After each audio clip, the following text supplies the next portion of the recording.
Vítajte, priatelia. V tomto videu sa pozrieme na jednoduchú, ale zásadnú otázku. Ak existuje Boh a je dobrý, ako môže človek uprostred množstva náboženstiev, smerov a tvrdení zistiť, že kde je skutočná pravda? Postupne si vysvetlíme jasné kritériá, ktoré sa podľa tejto prednášky nemenia od čias Adama až po dnes. Kritériá, pomocou ktorých sa dá rozpoznať Boží zástupca v každej dobe, oddeliť práve vedenie od zmätku a pochopiť, prečo sa pozornosť sústreďuje práve na volanie Mahdiho, ktorého meno je Abba al-Sadiq, mier s ním. Nezáleží na tom, či je niekto žid, kresťan, moslim, hinduista, buddhista alebo ateista, všetci sa zhodnú na jednej veci: ak Boh existuje, musí byť dobrý. A dobrý Boh by predsa nenechal svoje ovečky ani celé stvorenie len tak blúdiť. Z toho logicky vyplýva, že Boh musí nechať stvoreniu spôsob, ako s ním byť v spojení, ako s ním byť v kontakte. Musí existovať lano, ktoré Boh spustí do tohto sveta, aby sa ho človek mohol chytiť. Keď sa ho človek drží pevne, tak nezíde z cesty, neskončí v klame, v lži, v temnote, v nešťastí a nakoniec v pekelnom ohni. Keby Boh nechal ľudí na pospas tomu, že sa majú motať medzi 1,000,001 sektou a náboženstvom, a každé z nich by tvrdilo, že len ono je to pravá, že len ono je pravá cesta a ostatné vedú do pekla, taký Boh by nebol hodný uctievania. Človek, ktorý príde na tento svet a naozaj hľadá Boha, musí nájsť to v úvodzovkách Božie telefónne číslo, teda konkrétny spôsob, ako zistiť, kde je Boh, ktorá cesta je tá pravá, a ako to rozoznať od ciest falošných. Taký človek povie: ja chcem iba Boha. Ak je vpravda v buddhizme, budem buddhista. Ak je v kresťanstve, budem kresťanom. Ak v islame, budem moslim. Jednoducho musí existovať spôsob, ako sa to dá overiť a rozlíšiť. A práve toto bolo a stále je na volaní Mahdiho, Abba al-Sadiqa, od neho je mier, a na jeho posolstve také príťažlivé, že hovorí, že Boh ten jasný spôsob naozaj zanechal. Abba al-Sadiq, od neho je mier, hovorí, že Boh zanechal jasnú cestu, ako s ním komunikovať. A je to tá istá cesta, to isté telefónne číslo v odzovkách, ktoré Boh nikdy nezmenil od čias Adama až do dnes. Je to jednoduché, je to priamo pred vami a nikto, ani kresťan, ani žid, ani moslim by s tým nemal nesúhlasiť. Toto pravidlo sa dá vysvetliť nasledovne. Spoznať Boží dôkaz, teda posla, zástupcu alebo predstaviteľa Boha. Inak povedané, nájsť dvere k Bohu. Hlavná vec je, že posla alebo nástupcu musí ustanoviť Boh a nie ľudia. Toto sa ukazuje aj v Genesis, aj v Koráne, kde Boh hovorí: veru ja ustanovujem na zemi nástupcu, respektíve zástupcu alebo námestníka. Boh verejne ustanovil Adama pred všetkými. Preto, keď Adam prišiel k ľuďom a oni sa ho spýtali: kto si? Mohol povedať: som Adam. A keď povedal: som Adam, všetci vedeli, že je to ten, koho ustanovil Boh. Nikto iný predsa nemôže vystúpiť a tvrdiť: ja som Adam, môže to povedať iba on. Z toho vyplýva ešte jedna vec: Božie ustanovenie musí byť aj chránené a presadzované, aby si ho nikto nemohol len tak prisvojiť alebo nárokovať. Nárokovať si ho môže iba ten, komu naozaj patrí. Po tom, čo Boh Adama verejne ustanovil, naučil ho všetky mená v odzokách. Čiže mu dal poznanie, ktoré Adam potreboval. Z toho sa vyvodzuje, že ten, kto stojí na Božej ceste a vedie ľudí k Bohu, musí byť človek, ktorý sa nemýli a vie odpovedať na všetko, čo sa ho ľudia spýtajú. Nemôže to byť tak, že vo dverách k Bohu stojí niekto, kto vie menej než iný. Lebo keby niekto iný vedel viac, potom by bol viac hodný stáť vo dverách k vševediacemu Bohu. Tretie pravidlo na rozpoznanie, že cesta je pravá, je toto. Boží posol vždy volá späť k nadradenosti alebo zvrchovanosti Boha. Teda k tomu, že nikto nemá vládnuť, iba ten, koho ustanovil Boh. Lebo keď vládne ten, koho ustanovil Boh, tak v skutočnosti vládne samotný Boh. Môžeme si to vysvetliť príkladom z politiky. Keď majú demokrati v Amerike svojho kandidáta a vyhrá tieto voľby, tak kto vládne v Bielom dome? V Bielom dome vládnu demokrati. Keď vyhrá republikán, kto vládne z oválnej pracovne? Samozrejme, že republikáni. Rovnako, keď Boh ustanoví kráľa alebo nástupcu a ten vládne, teda kto vlastne vládne? Boh cez toho ustanoveného zástupcu. Takže aby som túto časť shrnul, existujú jasné, stále rovnaké nemenné pravidlá, podľa ktorých sa dá v každej dobe spoznať Boží zástupca a tým aj tá pravá cesta k Bohu. No a tie tri kritériá sú presne na to, aby človek, ktorý sa cíti ako v oceáne zmätku, vedel rozlíšiť. Som na správnej ceste alebo nie. A keď to dáme do reálneho života, znamená to, že v každom čase a v každej dobe musí byť niekto, koho Boh ustanovil. Boh je medzi ľuďmi stále prítomný skrze svojho zástupcu alebo námestníka. No a nikdy v dejinách zeme neexistovala chvíľa, že by na zemi nebol Boží zástupca.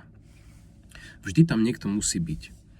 Keď jeden odíde, príde na jeho miesto ďalší. A môžeme to uviesť aj na príkladoch. Ježiš odchádza, prichádza Šimon Peter. Odchádza Mohamed, prichádza Ali ibn Abi Talib. Ali ibn Abi Talib odchádza a je tu Al-Hasan. Al-Hasan odchádza a je tu Al-Husein. A takto to ide ďalej v dlhej línii 124 000 prorokov a poslov a k tomu neobmedzené množstvo nástupcov od začiatku stvorenia až do jeho konca. Niekto sa ma raz opýtal, aké sú tie mená medzi Ježišom a Mohamedom. Nuž, ja by som sa opýtal toho človeka, ak by som ti tie mená povedal, alebo ak by ich Mahdi Abal Sadik, od neho je mier, tie mená odhalil. Ako by to pomohlo v tvojej viere? Poprvé by si tie mená vôbec nepoznal, nič by ti nehovorili a nejakým spôsobom by tvoju vieru nezväčšili, nezvýšili. Akurát, ak by si ich odmietol, bol by to dôkaz proti tebe a tým pádom tie kritériá počas tvojho súdu by boli oveľa striktnejšie, ako by boli, keby si túto informáciu nemal. Predstav si, že stojíš v temnote, kde si a voláš k Bohu. Bože, ukáž mi pravú cestu. Ak je to buddhizmus, chcem byť buddhista, ak je to kresťanstvo, chcem byť kresťan, ak je to islám, chcem byť moslim. Len mi ukáž, kde je pravda. A čo sa stane? Ozve sa kopec rôznych hlasov, krík, volanie, nároky, tzv. Vlci v ovčom rúchu.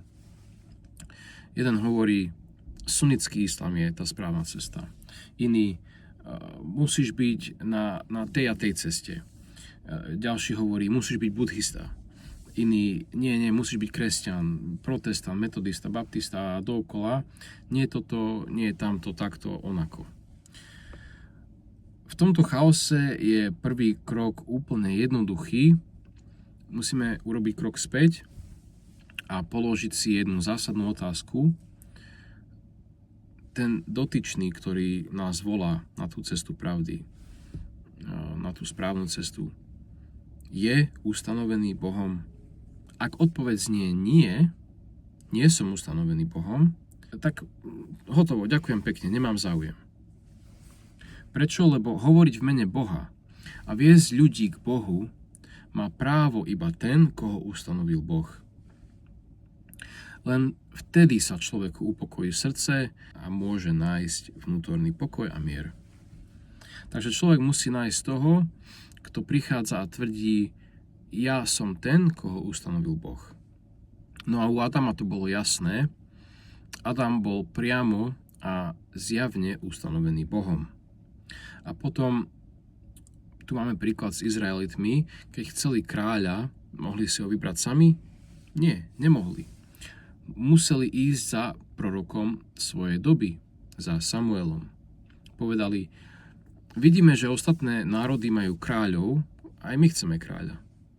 Samuel sa obrátil na Boha a Boh ho viedol, dal mu pokyn, aby ustanovil Saula.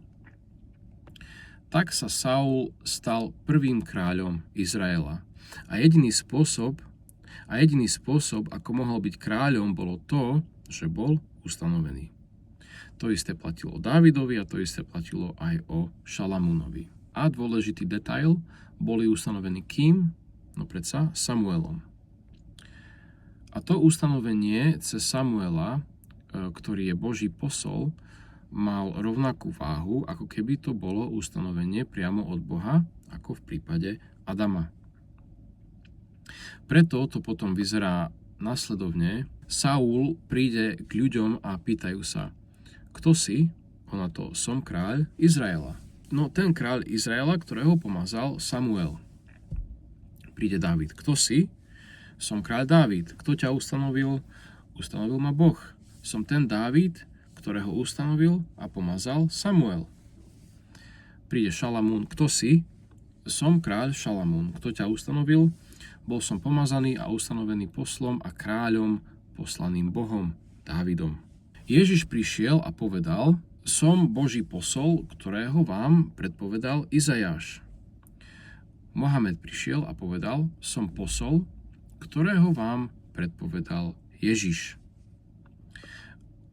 A tu Abal Sadik, od neho je mier, vysvetľuje, že by to nemalo zmysel a bolo by to proti zdravému rozumu, keby ktokoľvek iný mohol len tak tvrdiť, že je tou osobou, ktorú vymenoval Boží zástupca. Aký by malo zmysel, že Ježiš povie, po mne raz príde Mohamed, keby pred Mohamedom mohlo prísť 1,000,001 ľudí a každý by tvrdil, ja som Mohamed. No to by nebola žiadna pomoc, to by nebolo žiadne vedenie, ale to by bol čistý zdroj zmätku a ľudia by boli ešte viac zmetení. Preto Boh musí sľúbiť, že ochráni toto meno, aj samotný nárok naň, no a nikto si ho nemôže prisvojiť, iba ten, komu naozaj patrí. Tento koncept nájdeš v ústnych tradíciách Ahlul Bejt, respektíve rodiny Mohameda, aj v ústnych tradíciách židovských alebo kresťanských. A teda, kto tvrdí, že je Boží posol a v skutočnosti od Boha nie je, tomu Boh skráti a ukončí život. Musí to byť chránené, tento koncept musí byť chránený, inak by to celé nedávalo zmysel. A preto, predtým, než Ježiš povedal, že je ten posol predpovedaný Izajášom a prorokmi pred ním, nikto iný si to nenárokoval. On bol prvý, kto to povedal oprávnene. Po ňom si to už môže tvrdiť hocikto, to už nič nemení na veci, lebo proroctvo sa naplnilo v Ježišovi a skrze Ježiša a pred ním to tvrdiť nemohol nikto. A rovnako pri Mohamedovi pred ním nikto nemohol tvrdiť, že je ten, o ktorom hovoril Ježiš. Teda kráľ ustanovený Bohom môže byť iba ten, kto ním bol naozaj ustanovený. Skrze predošlého proroka alebo posla. Zároveň sa uvádza, že ten ustanovený to má potvrdiť aj poznaním, čo má byť ďalšia istota pre ľudí. A ešte jedna vec, musí volať k zvrchovanosti alebo nadradenosti Boha. Nemôže prísť so systémom vlády, ktorý stojí na práve narodenia alebo na voľbách alebo na hociakom inom politickom systéme. Musí to byť jasné, Boh je ten, kto ustanovuje bodka. Keď Abal Sádik, od neho je mier, prišiel s týmito vecami a predložil logiku, proti ktorej sa jednoducho nedá rozumne argumentovať. A keď si ľudia prešli príklady prorokov a poslov a videli, že to sedí, Dávid, Šalamún, Ezechiel a ďalší proroci a poslovia od Adama až po Mohameda vždy stáli na tom istom. Boh je jediný, kto môže vládnuť. Boh je jediný, kto môže ustanoviť kráľa, posla alebo zástupcu. A Boží zástupca musí mať to poznanie a musí volať k tomuto Božiemu systému, respektíve k zvrchovanosti Boha. A tieto kritériá sú pevné a neomylné. Pretože ak tieto kritériá aplikujete na kohokoľvek, zistíte, že ich spĺňa v súčasnosti iba jedna jediná osoba. A tou jedinou osobou a jediným človekom na svete, ktorého nárok dáva zmysel vôbec riešiť, je Mahdi Abal Sádik. V roku 1999 sa ukázalo, že na celej planete existoval len jeden jediný človek, ktorý spĺňal tie tri kritériá, a tým človekom bol Ahmed al-Hassan al-Islam. Zo všetkých hlasov na svete, zo všetkých ľudí, ktorí volali, toto je práve náboženstvo, toto je tá správna cesta, toto je jediná pravda, bol on jediný, ktorý jasne povedal, ja som vyslaný Bohom. A to z neho automaticky robí jediný nárok, ktorý má vôbec zmysel skúmať. Pretože nemá význam počúvať o Bohu niekoho, kto sa narodil do tohto sveta rovnako zmetený ako všetci ostatní, bez Božieho poverenia, bez Božej inšpirácie, bez toho, že by s Bohom hovoril alebo od Neho dostával pokyny. Keď sa ľudia pozreli na Ahmed al-Hassan al-Islam, čo bol sľubený Yamány a predchodca Mahdiho Abal Sádika, respektíve povstalca, respektíve Chaima v ústnych tradíciách rodiny Mohameda, on neprišiel len s rečami, pozdvihol knihu a povedal v podstate nasledovné, povedal, pozrite sa na túto knihu, čo v nej vlastne je. No a tá kniha bol závet proroka Mohameda. V tej knihe bolo podanie napísané imámom Alím, alejsalam, nástupcom proroka Mohameda a manželom Fátimy al-Zahra, dcéry proroka Mohameda, požehnania a mier s nimi. Išlo o závet alebo poslednú vôľu proroka Mohameda. Korán hovorí, že keď príde smrť, je povinnosťou človeka zanechať závet. A prorok Mohamed, požehnania a mier s ním a jeho rodinou, nebol len obyčajný človek. Bol veľkým prorokom a poslom pre celé ľudstvo, ale zároveň bol aj vládcom. Vládol zjednotenému národu Arabov a pod jeho autoritou bolo viac než 140 000 moslimov. Keby zomrel bez toho, aby ustanovil svojho nástupcu, znamenalo by to, že nie je hodný ani len toho, aby bol prorokom, nie tož, aby bol vládcom. Dokonca by to vyzeralo tak, že Abu Bakr, Omar a Uthman, ktorí neboli prorokmi a neboli ani Bohom ustanovení, boli rozumnejší než on. Prečo? Lebo Abu Bakr si pred smrťou ustanovil Umara. Umar si pred smrťou ustanovil radu ľudí, ktorí mali rozhodnúť to, kto bude po ňom vládnuť. Každý z nich si dal pozor na to, aby nezomrel a nenechal ľudí v obrovskom chaose, kde by sa jedna skupina bila za jedného a druhá za iného.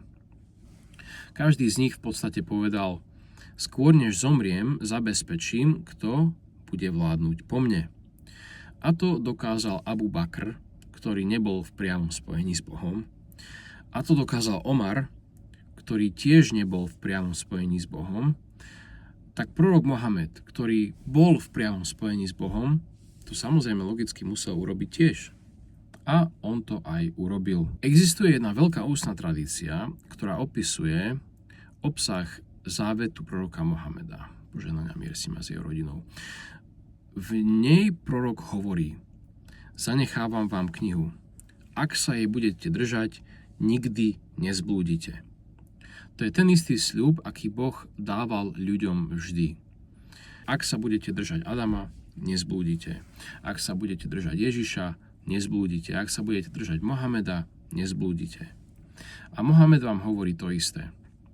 Zanechávam vám písomnosť. Keď sa jej budete držať, nezblúdite zo správnej cesty. Niektorí Mohamedovi spoločníci však povedali: Korán nám stačí. Tú knihu, ktorú nám chceš napísať, nepotrebujeme. Táto udalosť je známa ako tragédia štvrtka. Prorok ich vtedy odmietol, vyhnal ich, pretože sa pred ním hádali. Keď zostal len so svojimi najbližšími a so svojím nástupcom imamom Alím, prikázal mu, aby závet napísal. No a v tom závete sa píše: po mne bude 12 imámov a po nich 12 Mahdijov. A potom sú menovaní jeden po druhom, začínajúc imámom Alím. Keď nadíde čas smrti imáma Alího, má to odovzdať imámovi Al-Hasanovi. Keď nadíde čas smrti imáma Al-Hasana, má to odovzdať imámovi Al-Husejnovi. A takto to ide ďalej, imám za imámom, až po 12. imáma. No a potom sa hovorí: keď nadíde čas jeho smrti, nech to odovzdá prvému z veriacich. A sú uvedené aj mená 12 Mahdijov, minimálne prvých troch: Ahmed, Abdullah a Al-Mahdi. Ahmed al-Hasan a.s. vystúpil a povedal, že je tým Ahmedom, ktorý je menovaný v tomto závete. V závete, o ktorom prorok povedal, že kto sa ho bude držať, nikdy nezblúdi zo správnej cesty. A tu zaznieva jasná myšlienka. Človek, ktorý úprimne hľadá pravdu, je s týmto nárokom nútený sa vysporiadať. Prečo? Lebo Ahmed al-Hasan a.s. prišiel s listinou ustanovenia priamo od proroka Mohameda. Ak by sme povedali, veď ktokoľvek môže tvrdiť, že sa volá Ahmed, tak by tento závet prestal byť ochranou pred zblúdením. A tým pádom by prorok, ktorý povedal, že tento dokument chráni pred zblúdením, nemohol byť skutočným prorokom. A tým by sa spochybnilo úplne všetko. Potom by totiž nič nebránilo Mohamedovi tvrdiť, že ho spomenul Ježiš, aj keby to nebola pravda.